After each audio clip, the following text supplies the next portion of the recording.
What is going on, beautiful, healthy people? I am back again, and on this episode, we're actually going to be going over 20 questions, and it will be split up into two sets. The first one is 10 questions, so if you see me looking down at any point, it's because the questions are here.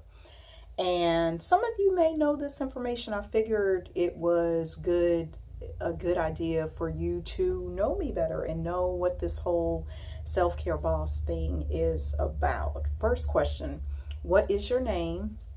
I'm Elmira, and I was actually named after my maternal grandmother.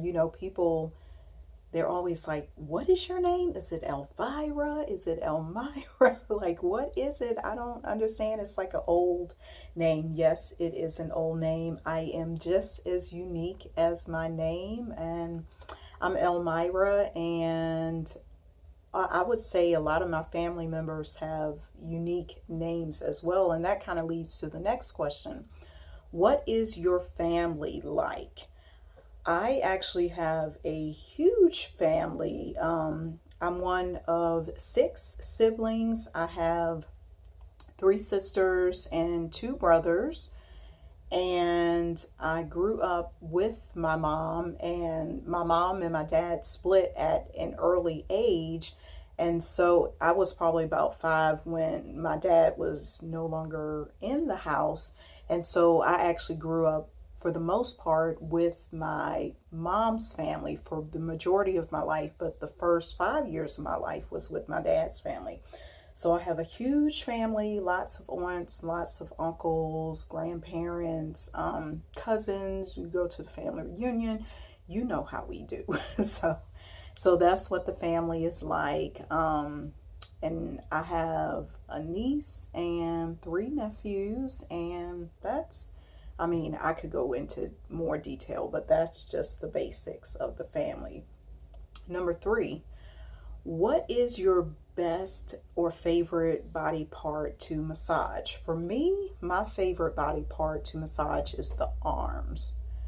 I find that it is often neglected because a lot of times when people come in with shoulder and neck pain, therapists do not pay attention to the arms. So I like to stretch the arms and work on the forearms, the hands, because sometimes we can have those carpal tunnel issues and things like that. And it's a lot of intricate pieces in the arms. So I love massaging the arms. What are your views on Western medicine? Okay, here's my views on Western medicine. I think it's definitely necessary, however overused. I am a proponent of a more holistic approach, and that's how I do my massage therapy, because I believe in treating the whole person and not just giving a pill or saying, oh, you have this diagnosis, you have 2 months to live. Or we've become too, in the Western world, particularly in the United States, we've become too dependent on medication. And I see now, and it's been going on for years, most people are conscious of what needs to be done. They're conscious of the fact that different foods, different medications, environmental factors, emotions, stress affects their health. And so my view on Western medicine is use it when you need it, but do not depend on it. My belief is that you are your own best doctor. So don't depend on me as your massage therapist, whatever practitioner you have. Don't depend on us to be the sole answer to your problems. You know what's best for your body. What did you do before massage therapy? Okay. I actually did a lot of stuff before massage therapy. I have a degree in mass communications from Virginia Tech, and I worked at a TV station for a while in production. I've also worked fine jewelry at Macy's and in the electronics department at Macy's and Heck. So I've done some retail work, customer service for Hilton, and well, Doubletree is Hilton, as part of the Hilton brand. So I've done front desk work, sales work, for hotels. What else have I done? Oh, I used to, as a teenager, I used to clean houses. I used to work at Captain D's too. My mom retired from Captain D's, so I used to work at Captain D's as well and give me some free food on a Friday night. We had to deal with the seniors and the kids. Oh, kids night. Them kids would come in there and ransack the place. So that's, some of the stuff that I did before massage therapy. Next question. Have you ever been married? No, I've never been married, but I was in a long-term relationship for a long time. Well, I say long term, for a long time. Actually, me and him dated for 4 years and we lived together. So in a way, it was kind of like a marriage, because people would be like, "Oh, you and Will are married," and all of that stuff. So yeah, I wasn't married on paper, but kind of in a way, because we were living like we were married. How do you define success? Success for me is in growth and flexibility. If I have the ability to grow as an individual, plus have the flexibility to do the things I love, like traveling and visiting friends and family and going to different places, that's success to me. It doesn't really have a dollar amount or any of that. It's just the joy of knowing that I have the freedom to accomplish my goals. And that's one of the things that I've been able to do with starting my business, doing massage therapy, and everything else that I have pursued. That is my idea of success. What's one event this year that excited you? I would say one event this year that excited me was being able to attend my nephew's track meet. This was back in the spring. He had a track meet. And he's like, "Oh, come to my track meet." I happened to be back home in Virginia at that time, so I was able to go see him compete and stuff like that, because this was his first year doing track. He's only in 8th grade.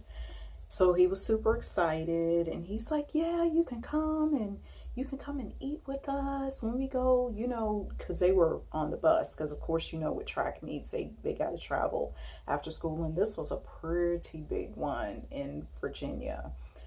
I was able to meet his friends and go to dinner with them after the track meet. And that's the thing.